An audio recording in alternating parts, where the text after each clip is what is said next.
আসসালামু আলাইকুম। আমি ডক্টর শামসুল আরিফিন। আসলে আমার প্রফেশনাল ব্যস্ততার কারণে অনেকদিন ধরে ভিডিও তৈরি করা হয় না। তো আমি লাস্ট একটি ভিডিও তৈরি করেছিলাম প্রস্রাবের ইনফেকশনের উপরে। তো এই ভিডিওর পরে অনেকে আমাকে বিভিন্ন ধরনের প্রশ্ন করেছিলেন এবং অনেকে আসলে জানতে চেয়েছেন যে একজন প্রস্রাবে ইনফেকশনের রোগী কী ধরনের খাবার খাওয়া উচিত এবং কী ধরনের খাবার খাওয়া উচিত না। তো আজকের ভিডিওতে আমরা মূলত কী ধরনের খাবার খাওয়া উচিত নয় সে বিষয়ে বিস্তারিত বলার চেষ্টা করব। চলুন ভিডিও শুরু করা যাক।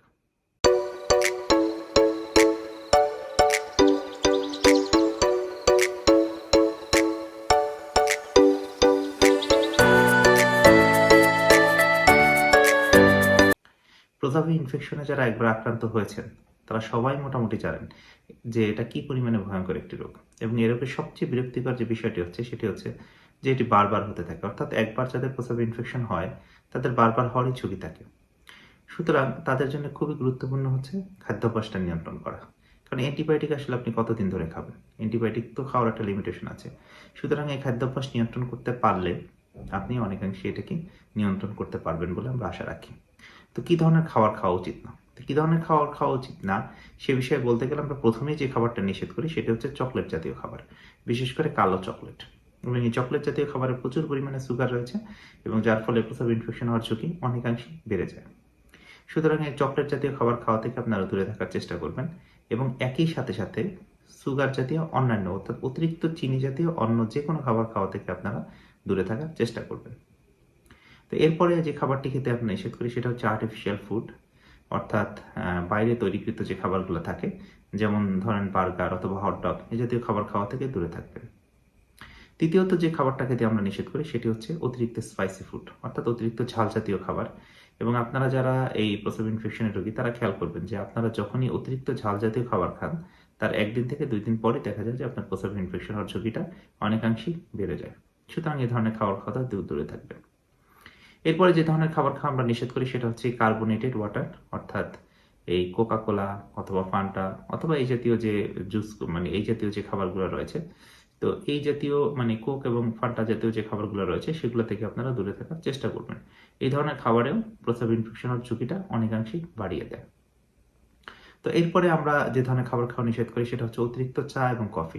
তবে আপনারা যদি লিমিটেড পরিমাণে খান সেক্ষেত্রে সমস্যা হবে না। বাট অতিরিক্ত পরিমাণে অর্থাৎ ডেইলি যদি আপনি ৪ থেকে ৫ কাপের চা বা কফি খান সেক্ষেত্রে তো অবশ্যই আপনার ঝুঁকি অনেকাংশেই বেড়ে যায়।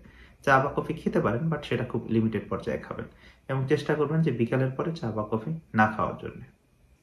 এরপরে আমরা যে ধরনের খাবার খেতে নিষেধ করি, যদিও এটা একটা কন্ট্রোভার্সি, অর্থাৎ এটা নিয়ে অনেক আলোচনা এবং এটা নিয়ে অনেক ব্যাখ্যা বিশ্লেষণ আছে।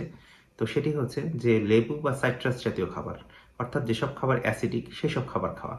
যেমন অ্যাসিডিক যেসব খাবারে রয়েছে যেমন হচ্ছে লেবু থাকতে পারে, কমলা লেবু আছে, নরমাল যে লেবু আমরা খাই বাতাবি লেবু সেটা হতে পারে, অথবা হচ্ছে মাল্টা খাই আমরা সেটাও হতে পারে।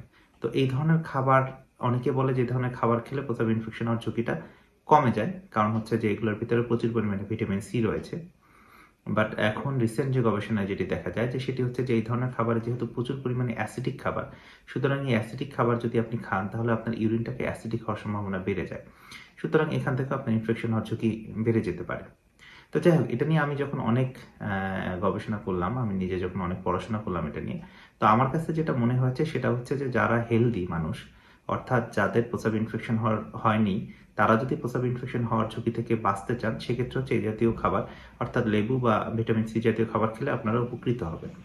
কিন্তু যাদের একবার ইমিউন ইনফেকশন হয়ে গেছে, অর্থাৎ যাদের প্রস্রাব ইনফেকশন হওয়ার যে ব্যারিয়ার, সেই ব্যারিয়ারটা একবার ভেঙে গেছে এবং বারবার হচ্ছে, তাদের ক্ষেত্রে এই ধরনের খাবার অ্যাভয়েড করাটা ভালো। এটা আমার পরামর্শ। তো এরপরে আরেকটি খাবার, যে খাবারে প্রস্রাব ইনফেকশনের ঝুঁকি বাড়ে সেটি হচ্ছে অ্যালকোহল বা মদ্যপান করা। তো আসলে ধর্মীয়ভাবে এটা নিষিদ্ধ। সুতরাং আপনারা চেষ্টা করবেন এই ধরনের খাবার থেকে দূরে থাকতে।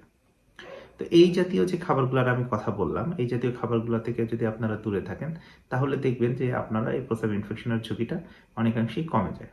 তবে আগেও বলি বা আগেও বলেছি বা এখনো বলতেছি যে শুধু খাবার নিয়ন্ত্রণ করে যে আপনি প্রস্রাব ইনফেকশন হওয়ার ঝুঁকি বা প্রস্রাব ইনফেকশন যে সবসময় প্রতিরোধ করতে পারবেন তা না। এর সাথে প্রস্রাব ইনফেকশন যাতে না হয় সেজন্য আরো কিছু খাবার রয়েছে। সেই খাবারগুলো আপনারা খাওয়ার চেষ্টা করবেন। সেগুলা খেলে এই প্রস্রাব ইনফেকশন হওয়ার ঝুঁকিটা কমে যায়। যেমন আজকে যে খাবারগুলো বললাম, সেই খাবারগুলো খেলে হচ্ছে প্রস্রাব ইনফেকশন হওয়ার ঝুঁকিটা বেড়ে যায়। সুতরাং এই খাবারগুলো বন্ধ করবেন।